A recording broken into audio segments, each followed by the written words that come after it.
Ju përshëndes të gjithëve, mirë se erdhët në Balkan Update. Unë jam Habi Hoxha, ne do të jemi së bashku në vijim. Do të hapim të transmetim me zhvillimet politike në Tiranë. Këshilltarët socialist nisin sot procedurën për shkarkimin e kreut të Bashkisë së Tiranës Erion Velia. Kjo kërkesë erdhi nga kryetari socialist Edi Rama në punimet e asamblesë së Partisë Socialiste, ku edhe caktoi kandidaturën e Ogerta Manastirliut për garën e parakohshme për Tiranën. Është kolegja Greta Bullari në Selin Roz, lidhe me të. Greta, të përshëndes, cilat janë lëvizjet përpara Selis Roz në këtë takim që është menduar se është caktuar në orën 17, pikërisht në minutat që ne flasim, dhe çfarë pritet nga informacionet që ti ke? Habi të përshëndes, ka nisur të mbërrin edhe këshilltarët bashkiak të majtë këtu në Selin Roz, lidhur me mbledhjen e parashikuar për të mbajtur ditën e sotme. Nga informacione që kemi siguruar, mbledhja pritet të drejtohet nga kryetaria e Këshillit Bashkiak të Tiranës Megi Fino, ndërkohë që është ende pa qartë, Habi, nëse në këto mbledhje do të ketë edhe përfaqësues politik, dhe këtu e kam fjalën për drejtuesen politike Ogerta Manastirliu apo dhe për deputet ndër radhët e socialistëve, pasi deri në momentin që ne flasim në Selin Roz kanë mbërritur vetëm këshilltarët bashkiak dhe kryetaria e Këshillit Megi Fino. Dhe nga informacionet që kemi nga brenda mbledhjes, edhe mbledhja e thirrur pritet të drejtohet prej saj. Mbledhja parashikohet të nisë në minutat në vijim dhe besohet, referuar dhe informacioneve që kemi, që do të diskutohet lidhur me qëndrimin politik që këshilltarët e mbaj do të mbajnë sa i përket kërkesës së kryeministrit Edi Rama për të shkarkuar Erion Veliaj nga Bashkia e Tiranës, edhe pas deklaratave se tashmë bashkia do duhet të drejtohet me kryetar, duke marrë në konsiderat gjithë punën që duhet në bashki. Sa i përket procedurës, më duhet të theksoj se në rast se një vendimarrje e tillë do të merret nga socialistët, atëherë do të thirret Këshilli Bashkiak i Tiranës dhe për sa i përket procedurës të votimit. Sa i përket votimit, do duhet që shkarkimi apo jo i kryetarit të bëhet me një total prej 31 votash nga 61 këshilltar që kanë në total. Aktualisht socialistët kanë 34 këshilltar në Këshillin Bashkiak të Tiranës, ndërkohë që bashkë me 2 të cilët janë bashkuar nga Partia e Lirisë, kundërse janë Endrit Brahimllari, po ashtu edhe Silva Caka, të cilët edhe ato janë në mbledhjen e ditës së sotme. Sa i përket kryeministrit Edi Rama, nuk pritet të jetë në mbledhjen e parashikuar të mbahet në Selin Roz, kjo edhe për shkak të agjendës së tij në Bruksel, pasi jemi informuar se ai do të mbërrijë në Tiranë rreth orës 19 të mbrëmjes së sotme, ndërkohë që në vijim po themi pritet të marrim edhe më shumë informacione sa i përket asaj se çfarë do të diskutohet, por dhe hapat që socialistët do të ndjekin sa i përket Bashkisë së Tiranës. Mirë, Greta Bullari, të falenderoj për këtë informacion që sollen lidhje me zhvillimet politike në Tiranë. Ndërkohë, sikurse edhe kolegja e lajmëroi, kryeministri Rama ka qenë sot në Bruksel, ai është takuar me shefin e NATO-s Mark Rutte, ku fol për rolin e Shqipërisë në aleancë dhe forcimin e saj.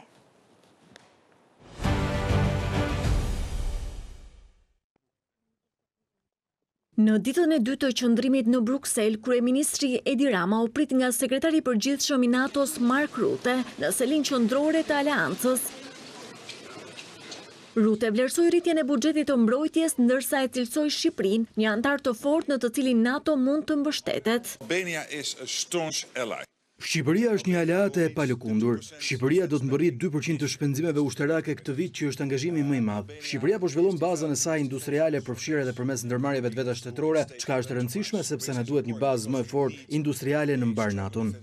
Kryeministri Edi Rama u angazhua për jetëzimin e kapaciteteve të mbrojtjes, ndërsa prioritet mbetet ndërtimi i portit ushtarak në Porto Romano në bashkëpunim me NATO-n. We are now Por i nisim rilindjen në industrisë sonë. Jemi shumë të prirur të diskutojmë me ju punën e mëtejshme që duhet bërë për të mundur portin e ri ushtarak në Shqipëri, në Porto Romano. Dhe sigurisht jemi këtu dhe për të folur së bashku për mënyrat me të cilat mund të qasemi në programin SAFE të Bashkimit Evropian, i cili sa i takon sigurisht shkon përtej perimetrit të vendeve Bashkimit Evropian dhe mund të jetë i dobishëm edhe për vendet e NATO-s në Europë. Rutte vlerësoi dhe kontributin e Shqipërisë sa i përket mbrojtjes dhe sigurisë. You're doing a lot when it comes to Ukraine.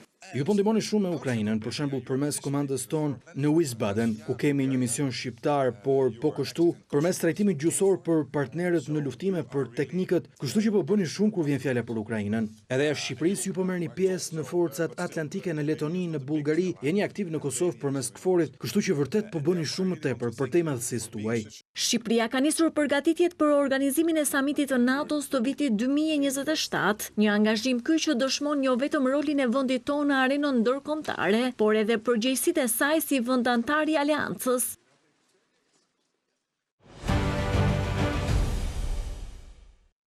Ndërmjet për zhvillimet në Kosovë ka një qëndrim të ish ambasadori i Shtetit Bashkuar të Amerikës në Prishtinë, Jeffrey Hovenier. Ai thotë se pezullimi i dialogut strategjik në Shtetet e Bashkuara është pasojë një grumbullimi frustrimesh ndaj qeverisë së kryeministrit në detyrë të Kosovës, Albin Kurti. Ndjekim këtë reagim vetëm pas pak, do të kemi lidhje drejt për drejt me nënkryetarin e Lidhjes Demokratike të Kosovës, Lutfi Haziri, ai po më pret në linjë.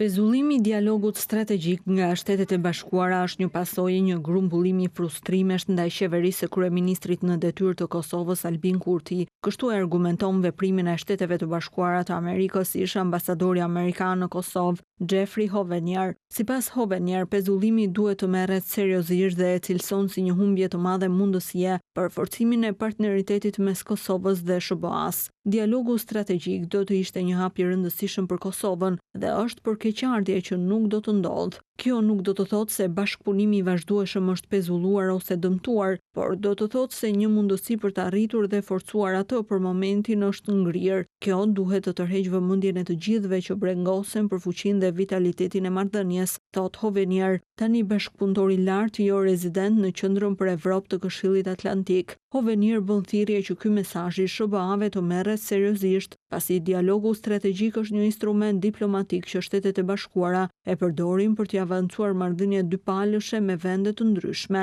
Ai përfshin diskutime në nivel të lartë mbi një agjendë të gjerë të përcaktuar paraprakisht. Më 12 shtator, SBA-ja pezulloi dialogun strategjik me Kosovën, duke arsyetuar vendimin me veprimet e qeverisë në detyrë dhe me rritjen e tensioneve dhe paqëndrueshmërinë në vend.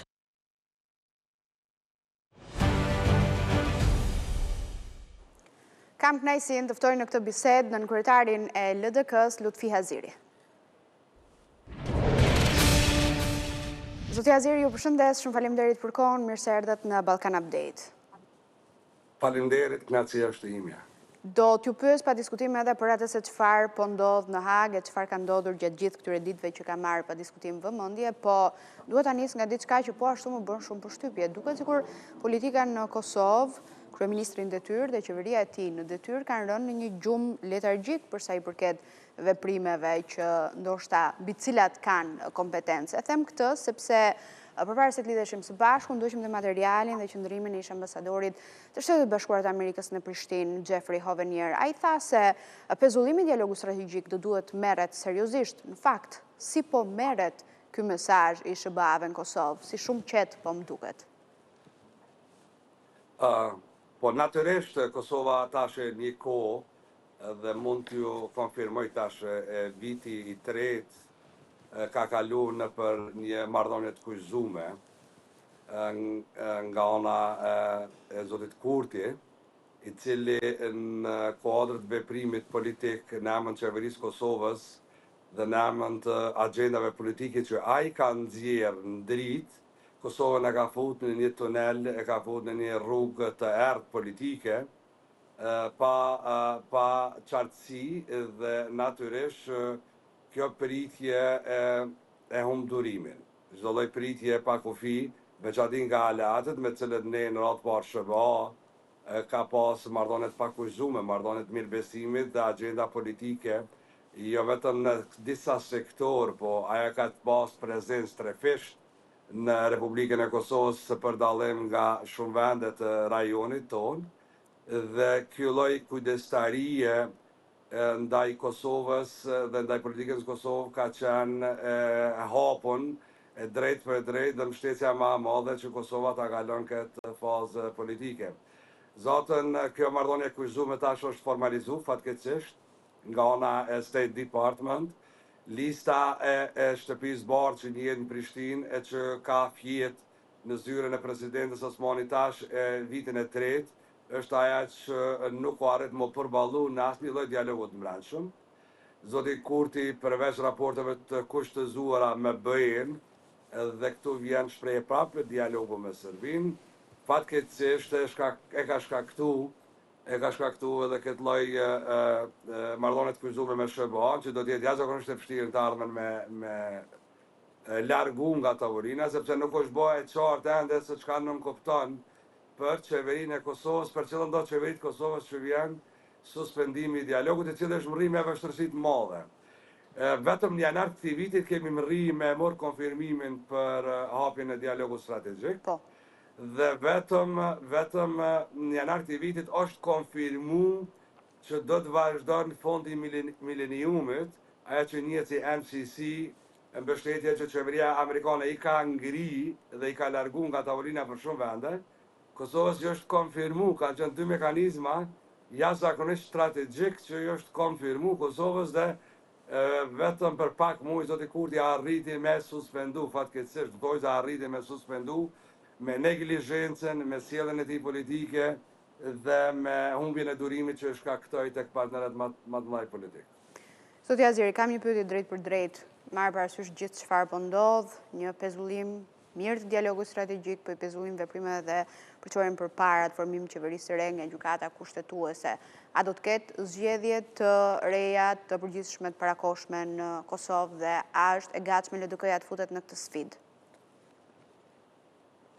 Si duket, unë jam në fakt më lene që si duket zgjedhjet po dalin opcioni vetëm Kosovë. Unë jam njëri nga ata që kam refuzu me shkaktu procese zgjedhore të jashtëzakonshme atëherë kur politikanë dështojnë, partitë politike dështojnë në radhë parë partia e parë në Kosovë, dështon me ndërtu mekanizma të dialogut për ndërtimin e institucioneve.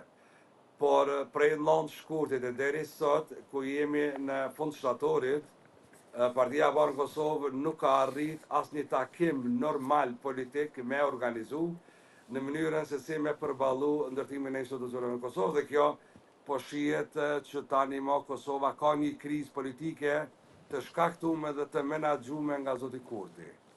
Por asnjë parti politike, as LDK nuk po arrin me detyru partinë e parë që me shku drejt një zgjidhje pa proces të ri zgjedhor.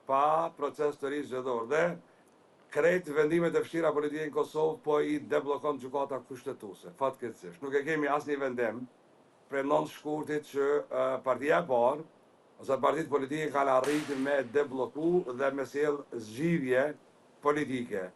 Zgjidhjet politike i ka marrë tani gjykata kushtetuese në mekanizma kushtetues, po i jep qartësi se si duhet sillen politikanët në Kosovë në implementimin e rezultatit zgjedhor, fatkeqësisht. Një tjetër gjykatë është ajo e dhomave specializuara të Hagës, dhoma specializuara të Kosovës aty. Për shkak edhe të intensitetit mënyrës se si është përcjell informacioni nga Haga, po edhe për shkak të fillimit të procesit mbrojtjes për zotin Thaçi, ajo ka marrë vëmendje. Si e keni ndjekur ju të gjitha ato se çfarë ka ndodhur në Hag me mbrojtjen e zotit Thaçi dhe me këtë pikë të gjykimit për ish-krerët e UÇK-s? James Rubin, dim sekretari, si dëshmitari i mbrojtjes, ka shkaktu kthesën e madhe, këto 3 ditë dëshmie, dhe natyrisht sot po vazhdon me një autoritet tjetër poashtu i involvuar në mënyrë aktive dhe një vullnetar i madh i kauzës lirisë shqiptarëve në ish Jugosllavi, jo vetëm Kosovë. Dhe natyrisht mbrojtja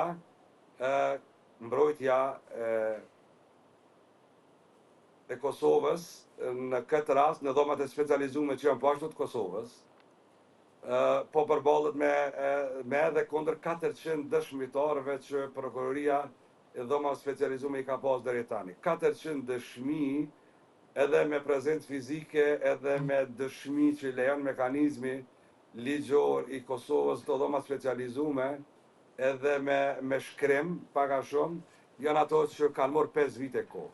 Shumë gjatë u bë për Kosovën pritja për drejtësi, me të drejtën, sepse çdo luftë mbyllën nuk mund të kalon pa dhënien e drejtësisë. Por këtë kjo që ka ndodhur në emër të dhoma specializuar dhe vullnetit të mirë që Republika e Kosovës ka dëshmuar, ka demonstruar që duhet mbyllet kaptina e luftës, besoj ka kaluar nëpër korridor të keq përdorimit, edhe një mekanizëm i drejtësisë i cili ka filluar me humbë besimin, por tani dëshmitë e mbrojtjes shpresoj shumë t'ja kthejnë kredibilitetin edhe besimin që drejtësia ka më vendosur, dhe kjo drejtësi nuk kupton vetëm ndaj luftës lirimtare, që është kolektive, dhe ky raport me kryengritjen ushtarake të Kosovës e ndon nga ata që kanë bërë gabime në luftë. Po flasmi për 600 persona që kanë humbur jetën në Kosovë, dhe që këta 600 persona në Kosovë kërkojnë drejtësi. Por mënyra, forma edhe krejta që po deri tash, vërtet ka kriju bindjen që po gjykohet ushtria qëllimtare e Kosovës. E jo individ e saj apo eksponent e saj, do më përbesoj shumë që tani këta 5-6 muajt e fundit, që kanë mbetë si mundësi që mbrojtja, edhe dhomat e specializume me kry pjesën e vetë, është aja që ka me demonstru pastërtinë e luftës qëllimtare të Kosovës, si kryengritje dhe si drejt që ne, shqiptarët e Kosovës, e kemi shfrytzu të drejtën tonë me mbrojtë jetën tonë, familjen tonë dhe atë dheun tonë, ka mu pastru nga çdo element që inkriminon, kriminalizon, apo jep edhe atributet dhe matrona, sepse akta akuza është jashtëzakonisht e vështirë. Akta akuza flet për krime lufte, flet për gjenocid, edhe për probleme serioze që mund të atribuohen në kësaj lufte shkrimtare. Lufta si e tillë ka qenë e pastër, ka më mbrojt dhe ka më demonstru që është e pastër, por në anën tjetër unë pres edhe drejtësi. Deri në fund dhe Kosova duhet me demonstru, siç ka ndodhur tash, edhe me dhomat e specializuar në hap, apo edhe me mënyrën se si duhet vazhdojmë, sepse ky proces do të jetë më i gjatë se edhe 5 muajt e tjerë. Kosova duhet me dëshmu që këto dhoma specializuar do në më kthy në atë dhe, do në më reat dhe cu, haka nuk ka nevojë me mbet vendi këtu gjykatët e Kosovës që ushtrojnë drejtësi në emër mbrojtjes së dëshmitarëve, dhe kredibiliteti jonë si institucionet duke i reat dhe cu dhomat e specializuar nesër, dhe duke e dhënë kredibilitetin se drejtësi për të gjithë ka me pas Kosovë, atë ne fitojmë të drejten vërtet që me mbyll kaptinën e luftës dhe Kosova me kalu në ato që quhet prosperitet dhe zhvillim, dhe me shku drejt mbylljes së shtetësisë së saj përfundimisht. Zoti Aziri, është gjithmonë kënaqësi që ju kam në Ballkan Update. Ju përshëndes. Faleminderit juve, mirupafsh. Do të mbetemi tek zhvillimet në Hag, do të shohim tani një material i cili sjell mënyrë të përmbledhur, cilat kanë qenë pikat kryesore të dëshmitarit të parë të mbrojtjes, ish diplomatit amerikan James Rubin.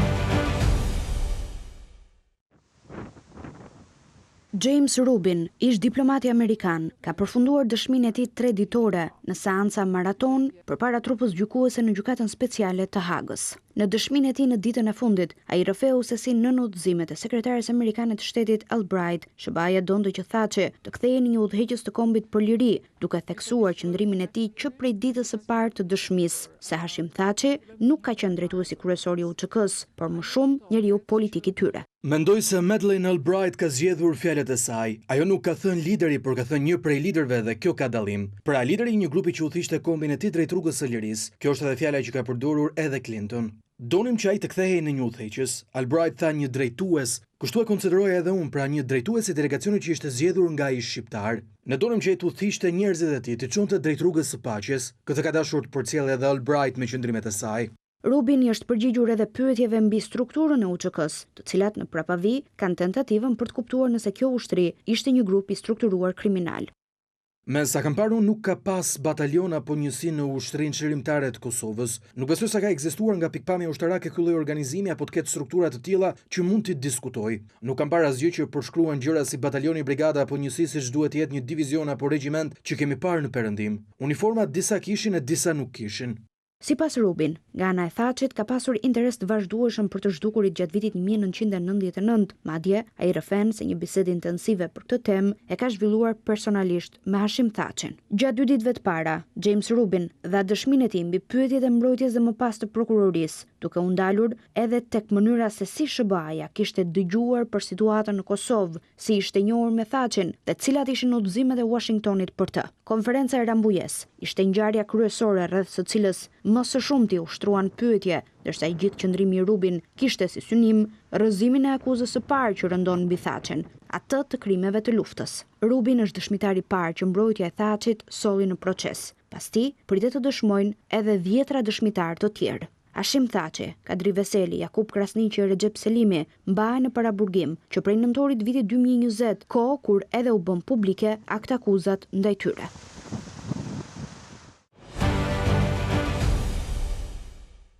Rubin e mbylli dëshminë e tij të gjatë traditore, menjëherë në vend të tij është vendosur dëshmitari i dytë i mbrojtjes, Paul Williams, i cili njihet edhe si ish këshilltar ligjor i delegacionit të Kosovës në Rambuje. Jemi pak me profilin e tij, po edhe me dëshmitë e para.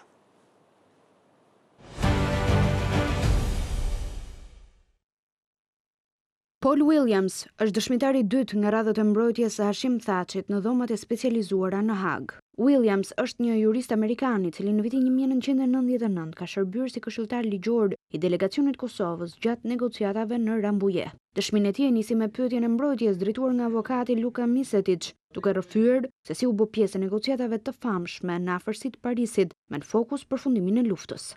Gjatë verës dhe vjeshtës së 98-s, po punoja me Bujar Bukoshin dhe përmes tij me Rugovën, duke u koordinuar ngushtë me diasporën shqiptare në Amerikë që kishin marrëdhënie me këta persona dhe ata kërkuan ndihmën time, udhëzime lidhur me aspekte që do të negocioheshin. Ftesën kryesore ma bëri Bujar Bukoshi në emër të Rugovës. Konkretisht më 7 shkurt është marrë një vendim zyrtar me konsensus nga delegacioni kosovar në Rambuje, përmes të cilit më ftuan të isha këshilltar i tyre juridik. Juristi tregoi se me Bukoshin kishte një marrëdhënie të ngushtë, pasi siç deklaroi, Bukoshi shkonte shpesh në Shtetet e Bashkuara të Amerikës.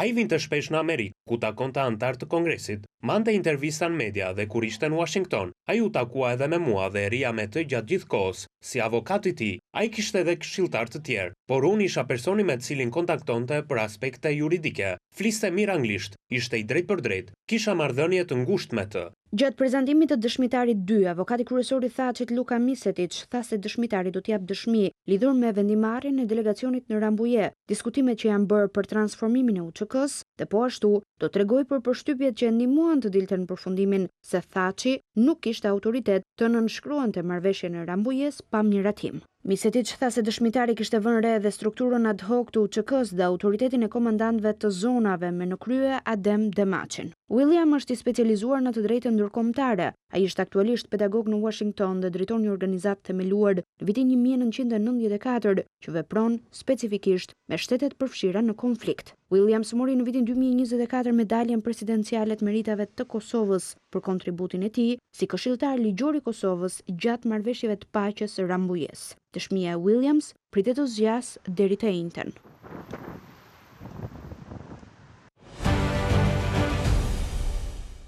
Ne kemi mbritur kështu në fund të Balkan Update. Ju rikujtoj si gjithmonë adresën tonë zyrtare huaj@abcnews.al, ku mund të klikoni në çdo kohë dhe të njihni aty me lajmet më të fundit, po dhe të na ndiqni kudo ku ju jeni përmes valveve të radios në 105 FM. Ju falenderoj të gjithëve për vëmendjen tuaj, vetëm pas pak vjen kolegu Nertan Prifti me Sport Center. Ndajemi këtu.